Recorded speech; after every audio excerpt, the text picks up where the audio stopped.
नमस्कार साथियों, एग्जाम वाला एमसीक्यू में आप सबका स्वागत है। आज हम बात करेंगे मौर्य साम्राज्य से संबंधित 50 महत्वपूर्ण प्रश्न। ठीक है, तो शुरू करते हैं हम लोग। पहला प्रश्न है, मौर्य साम्राज्य की स्थापना किसने की थी? ठीक। ऑप्शन ए है बिंदुसार, ऑप्शन बी है अशोक, ऑप्शन सी है चंद्रगुप्त मौर्य, ऑप्शन डी है महापद्म नंद। तो इसका सही आंसर होगा ऑप्शन सी चंद्रगुप्त मौर्य। पता होगा चंद्रगुप्त मौर्य जो है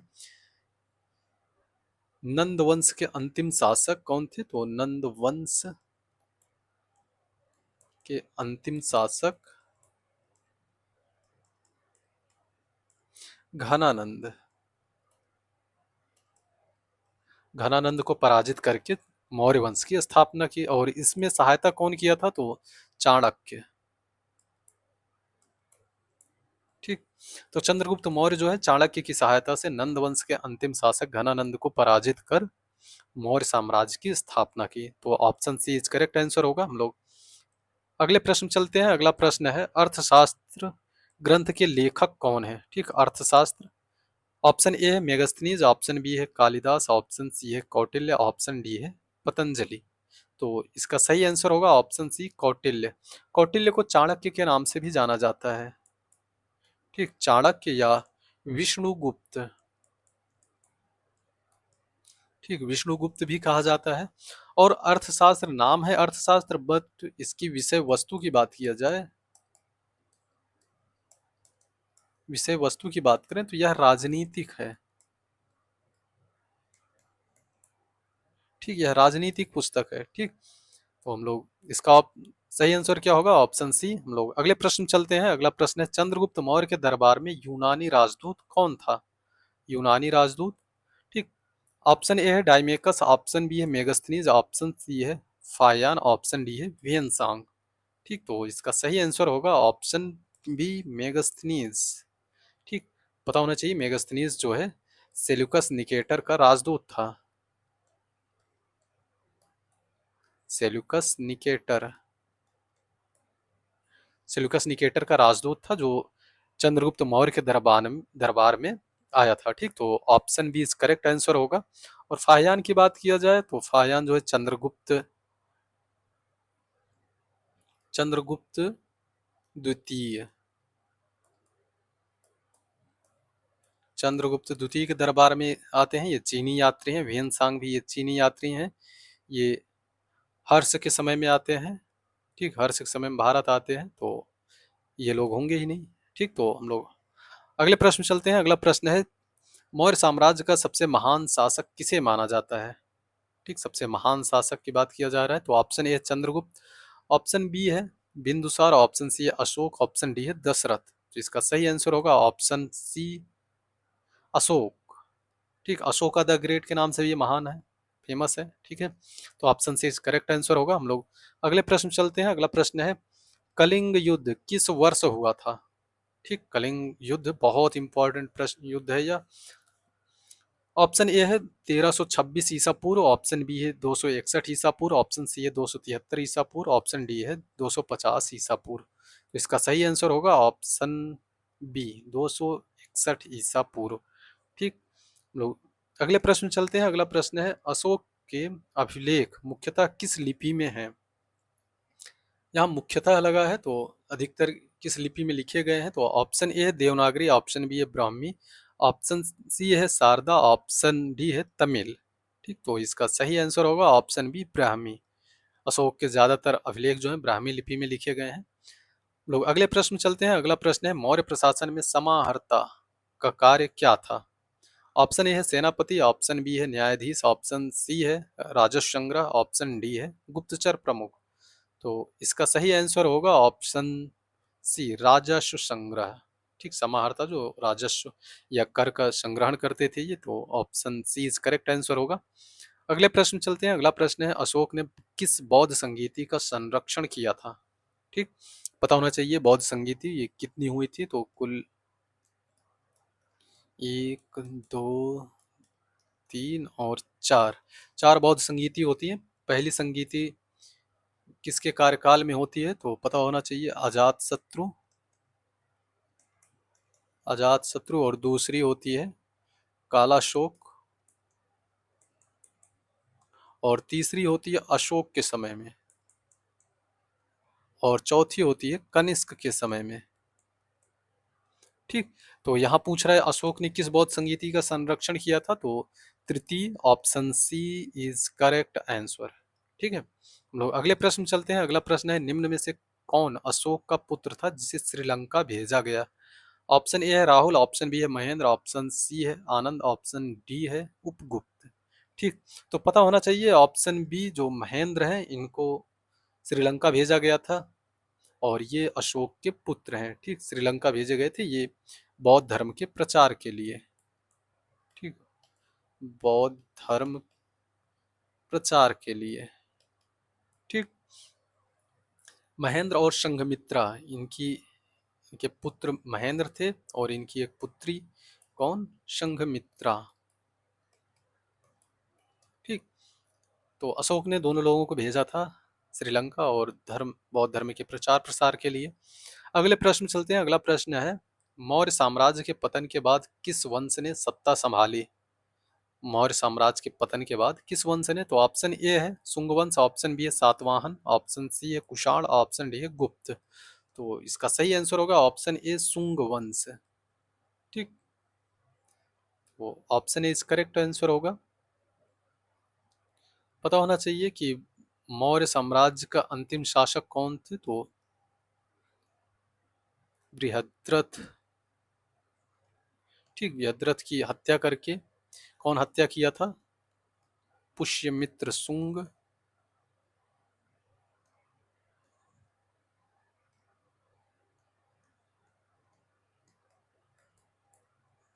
पुष्यमित्र शुंग, पुष्यमित्र शुंग ने बृहद्रथ की हत्या करके मौर्य साम्राज्य का पतन किया और शुंग वंश की नींव रखी। ठीक, हम लोग अगले प्रश्न चलते हैं। अगला प्रश्न है सेल्यूकस निकेटर और चंद्रगुप्त मौर्य के बीच हुई संधि के परिणाम स्वरूप सेल्यूकस ने कौन से क्षेत्र चंद्रगुप्त को सौंपे। ठीक, ऑप्शन ए है गंधार, काबुल, आराकोसिया एवं गेद्रोसिया, ऑप्शन बी है मगध, कौशल, काशी एवं अवंती, ऑप्शन सी है कलिंग, विदर्भ, सौराष्ट्र एवं मालवा, ऑप्शन डी है पंजाब, मथुरा, सिंध, मथुरा एवं कन्नौज। तो पता होना चाहिए कि ये जो क्षेत्र हैं ये पहले से ही मौर्य साम्राज्य में शामिल थे। ठीक, तो ऑप्शन ए जो है इसका करेक्ट आंसर होगा गंधार, काबुल, अराकेसिया और गेद्रेसिया या गेद्रोसिया। इन सब क्षेत्रों को जो है सेल्यूकस निकेटर ने चंद्रगुप्त मौर्य को सौंपा। ठीक, तो option A is correct answer होगा। हम लोग आगे चलते हैं। अगला प्रश्न है देवा नाम प्रिय प्रियदर्शी उपाधि किस शासक की है, तो ऑप्शन ए है बिंदुसार, ऑप्शन बी है अशोक, ऑप्शन सी है चंद्रगुप्त, ऑप्शन डी है दशरथ। तो इसका सही आंसर होगा ऑप्शन बी अशोक। अशोक का एक मास्की अभिलेख है, कौन सा अभिलेख, मास्की अभिलेख कहाँ पर है, तो यह कर्नाटका में है, कर्नाटका में, या कर्नाटक जिसे बोलते हैं, तो कर्नाटका में है मास्की अभिलेख। यहाँ से देवा नाम प्रिय प्रियदर्शी अशोक, ठीक, इतना नाम मिलता है। ठीक है, तो ऑप्शन बी करेक्ट होगा। अगले प्रश्न चलते हैं हम लोग। अगला प्रश्न है निम्नलिखित में से कौन सा युग्म सही सुमेलित है। ठीक, समाहर्ता, राजस्व संग्रह और सन्निधाता, कोषागार, धर्म महामात्र, धर्म का प्रचार। पता होना चाहिए समाहर्ता जो है राजस्व संग्रह इनका काम था, सन्निधाता ये कोषागार थे, और धर्म महामात्र ये धर्म का प्रचार कर रहे थे। ठीक, ये सही सुमेलित तीनों हैं, तो ऑप्शन डी करेक्ट आंसर होगा। ठीक, हम लोग अगले प्रश्न चलते हैं। अगला प्रश्न है अशोक के किस अभिलेख में कलिंग युद्ध के पश्चाताप का उल्लेख मिलता है। ठीक, या कलिंग युद्ध का वर्णन मिलता है, ऐसे भी ये क्वेश्चन पूछा जाता है। तो ऑप्शन ए है प्रथम शिलालेख, ऑप्शन बी है 13वां शिलालेख, ऑप्शन सी है सप्तम अभिलेख, ऑप्शन डी है बैराट अभिलेख। ठीक, तो इसका सही आंसर होगा ऑप्शन बी 13वां शिलालेख। 13वें शिलालेख में अशोक ने कलिंग युद्ध का वर्णन किया है। ठीक, तो ऑप्शन बी करेक्ट होगा जिसमें इन्होंने पश्चाताप का उल्लेख किया है। हम लोग अगले प्रश्न चलते हैं। अगला प्रश्न है निम्नलिखित में से कौन सा कथन सही है। ऑप्शन ए है बिंदुसार ने श्रीलंका में बौद्ध धर्म भेजा, बिंदुसार ने श्रीलंका में बौद्ध धर्म भेजा, गलत। अशोक ने तृतीय बौद्ध संगीति का संरक्षण किया। हाँ, हम लोग अभी पीछे भी देखे कि तृतीय बौद्ध संगीति का संरक्षण किसने किया था? अशोक ने। और ऑप्शन सी देखते हैं, चंद्रगुप्त ने चतुर्थ बौद्ध संगीति कराई थी, ये भी गलत है। दशरथ ने प्रथम बौद्ध संगीति कराई थी, ये भी गलत है। ठीक है, तो ऑप्शन बी सही आंसर होगा इसका। हम लोग आगे चलते हैं। मौर्य काल के नगर प्रशासन का वर्णन किस विदेशी लेखक ने किया है? ठीक, मौर्य काल में नगर प्रशासन। ऑप्शन ए है स्ट्रैबो, ऑप्शन बी है Pliny, option C Megasthenes, option D है एरियन। ठीक, तो इसका सही आंसर होगा ऑप्शन सी मेगास्थनीज। मेगास्थनीज जो चंद्रगुप्त मौर्य के समय ये दरबार में थे, ये सेल्यूकस निकेटर के जो हैं राजदूत थे। ठीक, तो option C is correct answer होगा। हम लोग अगले प्रश्न चलते हैं। अगला प्रश्न है, निम्नलिखित में से कौन सा अशोक के प्रमुख स्तंभों में शामिल नहीं है? ठीक, निम्नलिखित में से कौन सा अशोक के प्रमुख स्तंभों में शामिल नहीं है? तो ऑप्शन ए है सारनाथ, ऑप्शन बी है लौरिया नंदनगढ़, ऑप्शन सी है रामपुरवा, ऑप्शन डी है नालंदा। ठीक, पता होना चाहिए सारनाथ का अभिलेख ये भी है, और लौरिया नंदनगढ़ ये भी है, और रामपुर ये भी। ये प्रमुख जो है इनके अभिलेख हैं। लेकिन ऑप्शन डी ये प्रमुख स्तंभ लेख नहीं है। ठीक, तो सही आंसर क्या होगा प्रश्न के हिसाब से? तो ऑप्शन डी जो है, ऑप्शन डी करेक्ट आंसर होगा। ठीक है, हम लोग अगले प्रश्न चलते हैं। अगला प्रश्न है, चंद्रगुप्त मौर्य के जीवन के अंतिम चरण के बारे में कौन सा कथन सही है? किसके बारे में पूछ रहा है? चंद्रगुप्त मौर्य के जीवन के अंतिम चरण के विषय में। वे बौद्ध भिक्षु बने, उन्होंने जैन धर्म अपनाया और श्रवण बेलगोला गए। ठीक, वे यूनान चले गए, उन्होंने वैदिक संन्यास लिया। तो वैदिक संन्यास नहीं, ये भी गलत है। यूनान चले गए, ये भी गलत है। बौद्ध भिक्षु बने, ये भी गलत है। ठीक, पता होना चाहिए कि उन्होंने जैन धर्म अपनाया और श्रवण बेलगोला चले गए थे। ठीक, ये अपने अंतिम समय में भद्रबाहु के साथ। ठीक, भद्रबाहु जो एक जैन भिक्षु थे। कौन? भद्रबाहु। ठीक, तो इनके साथ जो है कर्नाटक के श्रवण बेलगोला चले गए, और वहीं पर संलेखना पद्धति से, किस पद्धति से? संलेखना, संलेखना द्वारा अपना प्राण त्याग दिए वहीं पर। तो हम लोग आगे देखते हैं, अगले प्रश्न चलते हैं। निम्नलिखित में से कौन सा अभिलेख द्विभाषी या ग्रीक एवं आर्माइक है? ठीक, ऑप्शन ए है गिरनार, ऑप्शन बी है शाहबाजगढ़ी, ऑप्शन सी है कंधार अभिलेख, और ऑप्शन डी है धौली अभिलेख। पता होना चाहिए धौली ये उड़ीसा में है, ये भी नहीं होगा। गिरनार ये गुजरात में, ये भी नहीं होगा। और इसी दोनों में कंफ्यूजन हो सकता है। ठीक, तो इसका सही आंसर होगा ऑप्शन बी शाहबाजगढ़ी। शाहबाजगढ़ी जो है ये द्विभाषी है। तो ऑप्शन बी करेक्ट आंसर होगा इसका। हम लोग अगले प्रश्न चलते हैं। अगला प्रश्न है, निम्नलिखित में से किस मौर्य शासक के शासन काल में मौर्य साम्राज्य अपने सर्वाधिक विस्तार पर था? ठीक, ऑप्शन ए है चंद्रगुप्त मौर्य, ऑप्शन बी है Bindusara, option C Ashoka, option D है बृहद्रथ। तो इसका सही आंसर होगा ऑप्शन सी अशोक। अशोक के समय जो है मौर्य साम्राज्य जो है अपने सर्वाधिक विस्तार पर था। हम लोग मैप पे थोड़ा सा इसको अगर दिखाएं तो ज़्यादा अच्छे से समझ में आएगा।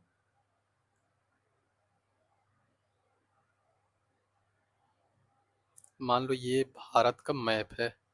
ठीक, वर्तमान में जो भारत का मैप है हम उसकी बात करें, ये है। ठीक, तो बात किया जाए इसमें मौर्य का साम्राज्य कहाँ से कहाँ तक। यहाँ पर बॉर्डर यहाँ है। ठीक, यहाँ पर है चोल चेर पांड्य, चोल चेर पांड्य। ठीक, तो इधर ये तीन है। बाकी यहाँ उड़ीसा में यहाँ पास में कलिंग था। बाकी पूरा उत्तर भारत से लेकर यहाँ अफगानिस्तान पाकिस्तान ये पूरा क्षेत्र जो है शामिल था। ठीक, लेकिन बात किया जाए अशोक के समय में, अशोक के समय में कलिंग को भी जीत लिया गया। ठीक, कलिंग को भी जीत लिया गया। तो अशोक के समय में क्या हो जाता है कि मौर्य साम्राज्य अपने सर्वाधिक विस्तार पर था। ठीक, तो ऑप्शन सी करेक्ट आंसर होगा इसका। अगले प्रश्न चलते हैं। अगला प्रश्न है, निम्नलिखित का सही मिलान कीजिए। एक तरफ व्यक्ति है, दूसरी तरफ उनका संबंध है। चंद्रगुप्त मौर्य का संबंध किससे होगा? तो पता होना चाहिए ये इन्होंने मौर्य साम्राज्य की स्थापना की थी। ठीक, चंद्रगुप्त मौर्य। मेगस्थनीज की बात किया जाए तो मेगस्थनीज जो है इंडिका की रचना की है। भद्रबाहु ये जैन धर्म के भिक्षु हैं। कौटिल्य की बात किया जाए तो कौटिल्य जो है अर्थशास्त्र की रचना किए हैं। ठीक, तो मिलान करते हैं, ऑप्शन देखते हैं। A3 B1 C2, A3 B1 C2 D4, तो option A is correct answer होगा। ठीक, हम लोग अगले प्रश्न चलते हैं। अगला प्रश्न है, निम्नलिखित अभिलेखों का स्थानों से सही मिलान कीजिए। ठीक, सारनाथ यह कहाँ पर है? सारनाथ इसकी बात की जाए, इसकी क्या विशेषता है? तो सारनाथ जो है यहाँ पर सिंह स्तंभ शीर्ष है, पता होना चाहिए। जो सिंह स्तंभ शीर्ष, ठीक। और मास्की से अशोक का नाम का पहली बार उल्लेख मिलता है, जहां पर लिखा गया है कि देवा नाम प्रिय प्रियदर्शी अशोक। ठीक, शहबाजगढ़ी यह खरोष्टी लिपि में है और कंधार ग्रीक आरमाइक लिपि में है। ठीक है, तो इसका सही आंसर क्या होगा? A3 A2 B1 A2 B1 C3 D4, तो option A is correct, option B is correct answer.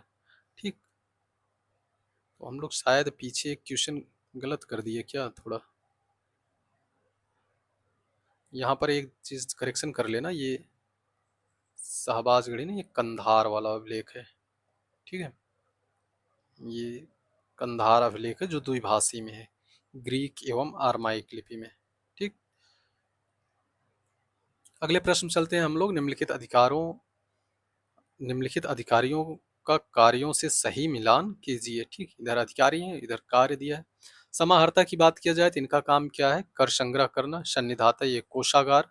और सेनापति ये धम्म का प्रचार, इन्होंने धम्म का प्रचार कर, सेनापति सेना। ठीक, और धर्म महामात्र ये धर्म का प्रचार है। ठीक है, तो A1 B2 C4 D3, A1 B2 C4 D3। ठीक, तो ऑप्शन डी सही होगा इसका, तो ऑप्शन डी करेक्ट आंसर होगा। हम लोग अगले प्रश्न चलते हैं। अगला प्रश्न है, निम्नलिखित बौद्ध संगीतियों का सही मिलान कीजिए। संगीतीय इधर संरक्षक है। प्रथम बौद्ध संगीति किसके समय हुई थी? तो पता होना चाहिए, अजात शत्रु के विषय में समय में। ठीक, और द्वितीय संगीति कालाशोक, और तृतीय अशोक, और चौथी जो है कनिष्क के समय में। ठीक, तो A4 B2 C3 ठीक, तो option C is correct answer होगा। हम लोग अगले प्रश्न चलते हैं। अगला प्रश्न है, निम्नलिखित का सही मिलान कीजिए। शासक है, दूसरी तरफ विशेषता है चंद्रगुप्त। ठीक, चंद्रगुप्त बात किया जाए तो ये सेल्यूकस से संधि किए थे। ठीक, बिंदुसार बिंदुसार को ही अमित्र घात के नाम से भी जाना जाता है। अशोक धम्मनीति ये अपनाते हैं, और बृहद्रथ ये अंतिम मौर्य शासक थे। ठीक, तो सीधे सीधे मिल गए A1 B2 C3 D4, तो option A is correct answer होगा। ठीक, हम लोग अगले प्रश्न चलते हैं। अगला प्रश्न है, सही मिलान करने के लिए स्थान है वर्तमान राज्य। सारनाथ कहाँ पर है? तो पता होना चाहिए।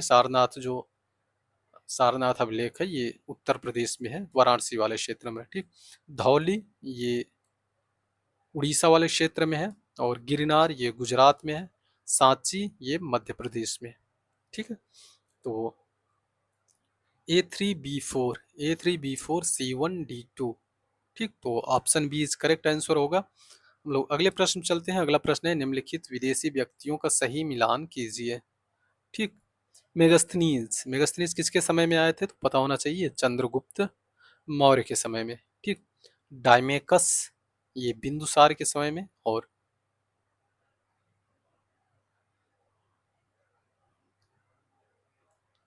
डायोनियस अशोक से पूर्व काल में, और सेलुकस जो है ये यूनानी शासक। ठीक, तो पता होना चाहिए A4 D1 A4 D1 B2 C3, तो option C is correct answer होगा। ठीक है, हम लोग अगले प्रश्न चलते हैं। अगला प्रश्न है, निम्नलिखित का सही मिलान करना। लिपि है, क्षेत्र है।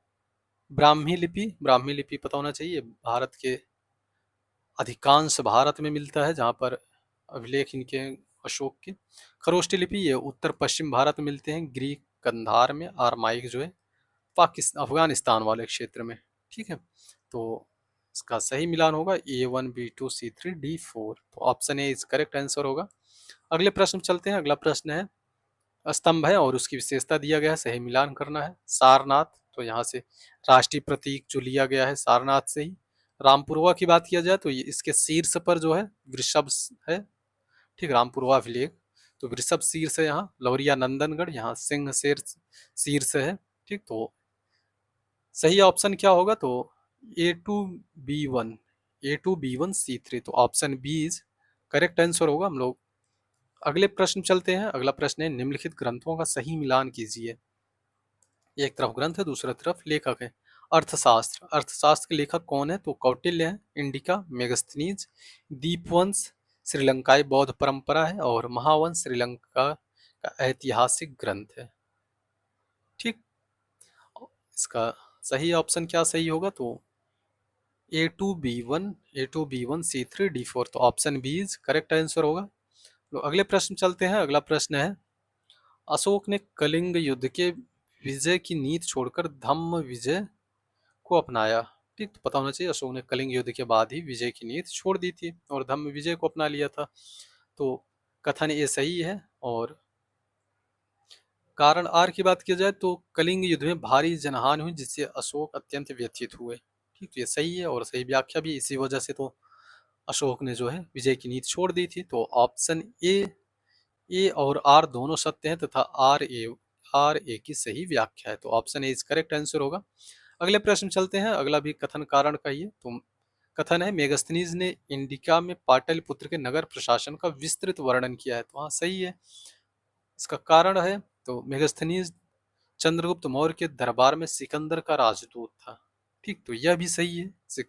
एक चीज याद रखना, यहाँ सिकंदर कह रहा है, सिकंदर का राजदूत नहीं था, ये सेल्यूकस के थे,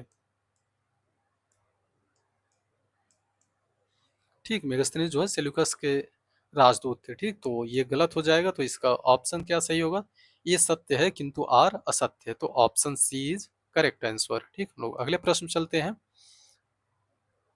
अगला प्रश्न भी कथन कारण का ही है। तो अशोक के अधिकांश अभिलेख ब्राह्मी लिपि में लिखे गए हैं, हाँ सही है, अशोक के ज्यादातर अभिलेख जो है ब्राह्मी लिपि में लिखे गए हैं।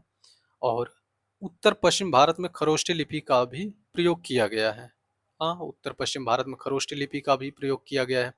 तो यहाँ देख रहे होंगे दोनों कथन सही है, लेकिन ये इसकी व्याख्या नहीं कर रहा है, तो इसका ऑप्शन बी होगा। ए और आर दोनों सत्य हैं किंतु आर ए की सही व्याख्या नहीं है, ठीक। तो option B is correct answer होगा। हम लोग अगले प्रश्न चलते हैं। कथन कारण का ही, समाहर्ता मौर्य काल में कर संग्रह का प्रमुख अधिकारी था, हाँ सही है।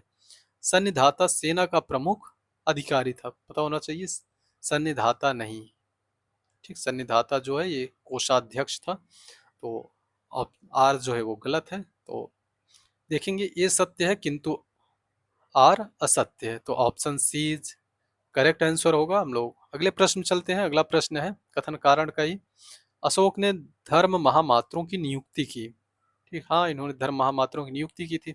धर्म महामात्रों का कार्य धम्म का प्रचार और जनता का नैतिक कल्याण था, हाँ इन दोनों के एक कार्य था, इसलिए धम्म महामात्रों की नियुक्ति की गई थी, तो इसका ऑप्शन ए सही होगा। ए और आर दोनों सत्य हैं, आर ए की सही व्याख्या है, ठीक। तो option A is correct answer होगा। हम लोग अगले प्रश्न चलते हैं। कथन कारण का ये, चंद्रगुप्त मौर्य ने अपने जीवन के अंतिम दिनों में जैन धर्म अपना लिया, हाँ चंद्रगुप्त मौर्य ने अपने अंतिम दिन में जैन धर्म अपना लिए थे। वे भद्रबाहु के साथ श्रवण बेलगोला गए थे, हाँ यह भी सही है, लेकिन इसकी ये व्याख्या नहीं कर रहा है, ठीक। जैन धर्म अपना लिए थे और ये गए भी थे, तो बी सही होगा। ए और आर दोनों सत्य हैं परंतु आर ए की सही व्याख्या नहीं है। तो अगले प्रश्न चलते हैं। अगला प्रश्न है, अशोक ने अपने सभी अभिलेख संस्कृत भाषा में लिखवाए, ठीक। आर क्या है, कारण की बात किया जाए तो अशोक जनता तक अपने संदेश पहुंचाना चाहता था, ठीक। तो यहाँ देखेंगे, यहाँ संस्कृत भाषा कह रहा है, ठीक। तो इसलिए ये गलत है, और अशोक जनता तक अपने संदेश पहुंचाना चाहता था, ये सही है। तो इसका सही ऑप्शन क्या होगा, ऑप्शन डी। ये असत्य है किंतु आर सत्य है, ठीक। तो option D is correct answer होगा। अगले प्रश्न में चलते हैं। कथन है, बिंदुसार के समय मौर्य साम्राज्य का विस्तार दक्षिण भारत की ओर हुआ, ठीक। और बिंदुसार को यूनानी सूत्रों में अमित्रघात कहा गया है।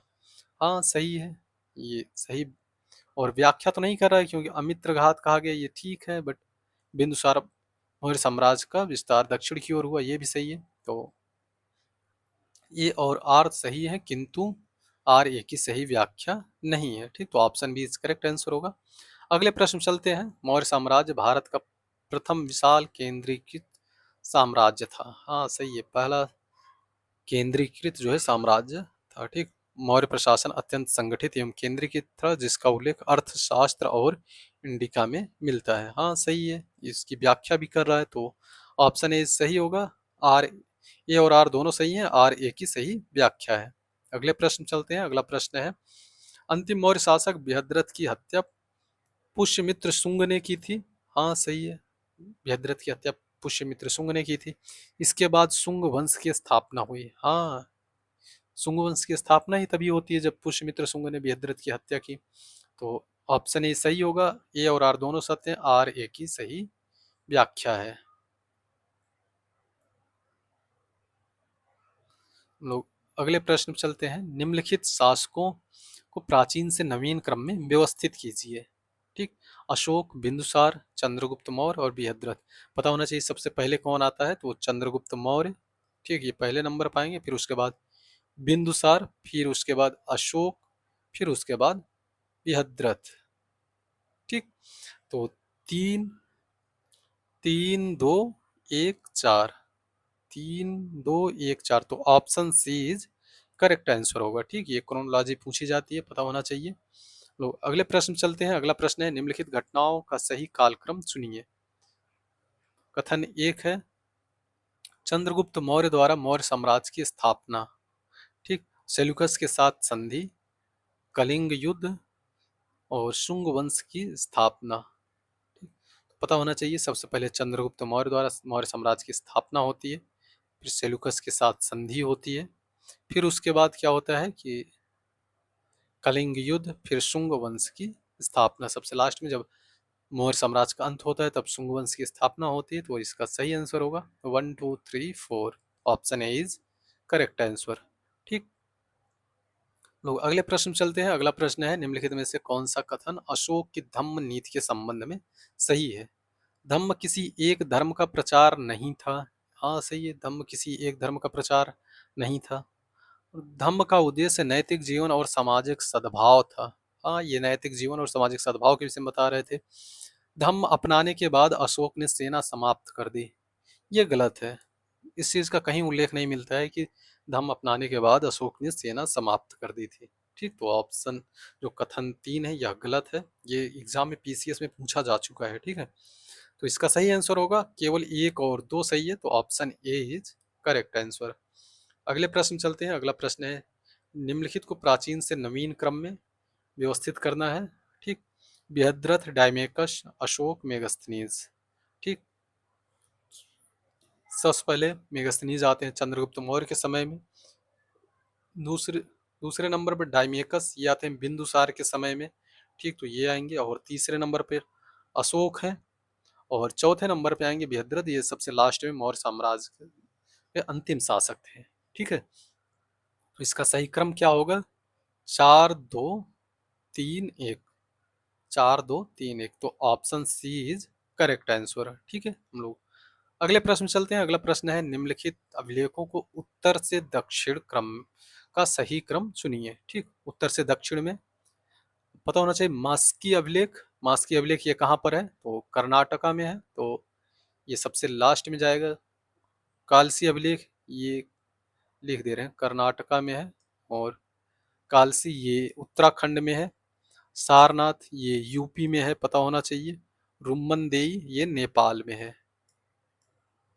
ठीक, उत्तर से दक्षिण लगाना है, तो उत्तर सबसे उत्तर में कौन आएगा, नेपाल वाला क्षेत्र, मतलब कि चार आएगा, तो चार से शुरू होगा। चार, फिर उसके बाद उत्तराखंड, दो, दो, चार,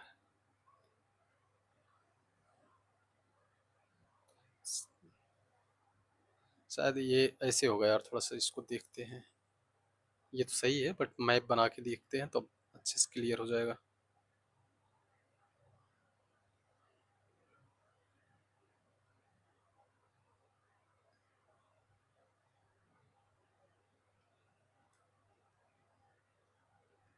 ठीक, तो देखते हैं। यहाँ पर है उत्तराखंड। ठीक, ये उत्तराखंड वाला क्षेत्र है, और ये नेपाल में कहीं यहाँ पर है, फिर उसके बाद सारनाथ, फिर उसके बाद है मास्की।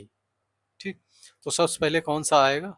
कालसी। दो, तो दो आएगा, फिर चार, फिर एक ना आकर फिर सारनाथ आएगा, फिर उसके बाद मास्की आएगा।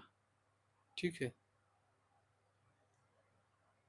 तो इसका जो है ऑप्शन ए होगा। ठीक, दो चार, यहाँ पर कौन सा है? तो कालसी है यहाँ पर, और यहाँ पर रुम्मनदेई है, रुम्मनदेई, और यहाँ पर है सारनाथ, और चौथे पर यहाँ है मास्की। ठीक है, तो इसको यहाँ थोड़ा करेक्ट कर लेंगे, तो दो चार तीन एक, दो चार तीन एक। ठीक, तो ऑप्शन ए सही होगा। अगले प्रश्न चलते हैं। अगला प्रश्न है, निम्नलिखित का सही कालक्रम चुनिए। ठीक, सही कालक्रम चुनना है। नंद वंश का पतन, फिर कलिंग युद्ध, अशोक का राज्याभिषेक, मौर्य साम्राज्य की स्थापना। तो पता होना चाहिए, सबसे पहले नंद वंश का पतन होता है। ठीक, फिर उसके बाद मौर्य साम्राज्य की स्थापना, फिर अशोक का राज्याभिषेक, फिर उसके बाद कलिंग युद्ध। ठीक, तो इसका सही क्रम क्या होगा? एक चार तीन दो, एक चार तीन दो, तो ऑप्शन ए इज करेक्ट होगा इसका। ठीक है, हम लोग अगले प्रश्न चलते हैं। अगला प्रश्न है, निम्नलिखित को सही क्रम में व्यवस्थित कीजिए। चंद्रगुप्त मौर्य, भद्रबाहु, श्रवणबेलगोला, संलेखना। ठीक है, चंद्रगुप्त मौर्य के जीवन से संबंधित कालक्रम दिया गया है, व्यवस्थित करना है। चंद्रगुप्त मौर्य, फिर उसके बाद भद्रबाहु के साथ आते हैं ये, फिर उसके बाद श्रवणबेलगोला जाते हैं, फिर वहां पर संलेखना पद्धति से प्राण त्यागते हैं। ठीक, तो इसका सही क्रम भी यही होगा, एक दो तीन चार। ठीक, तो सही आंसर ए होगा इसका।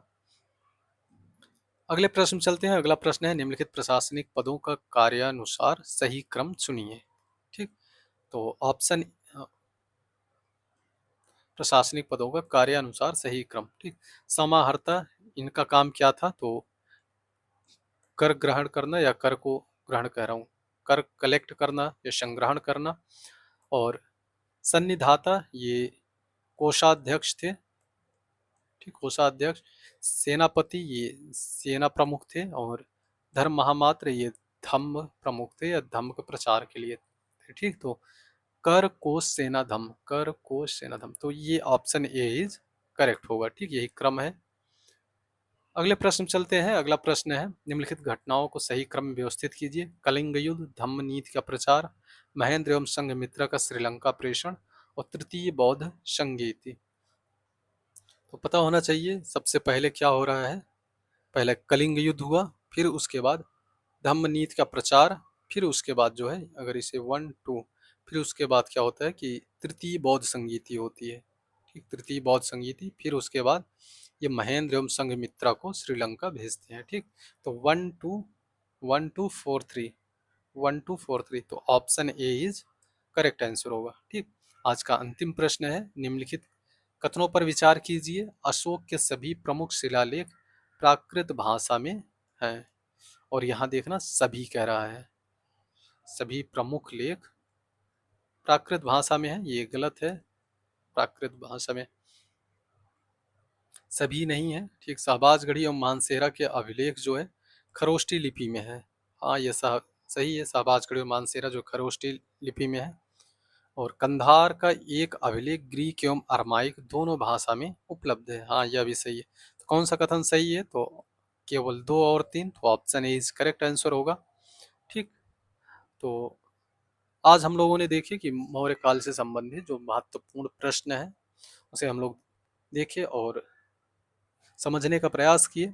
ठीक, तो हम लोग मिलते हैं अगली क्लास में, तब तक के लिए धन्यवाद।